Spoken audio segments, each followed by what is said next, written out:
This is the Lone Crater YouTube. We hope this video helps. You start by getting a reliable mapping tool and connecting the controller.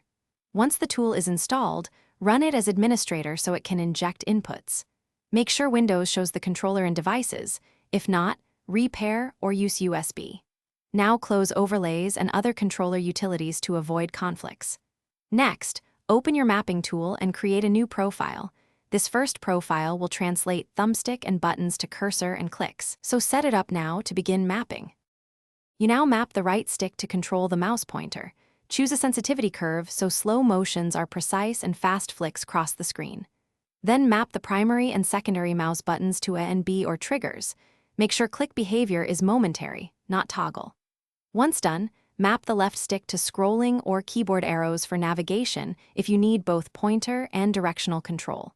Test responsiveness and tweak dead zone, acceleration, and smoothing until cursor feels natural.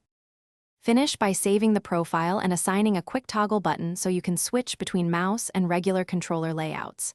Test the setup in a web browser and a text field to confirm click precision and smooth tracking. If pointer feels too fast, reduce sensitivity or add smoothing. If it drifts, increase dead zone slightly. Finally, if problems persist, repair the controller, try a different USB port, lower polling rate, or close background apps. Those steps usually fix lag and input conflicts. Thanks for watching. Consider subscribing if we helped you.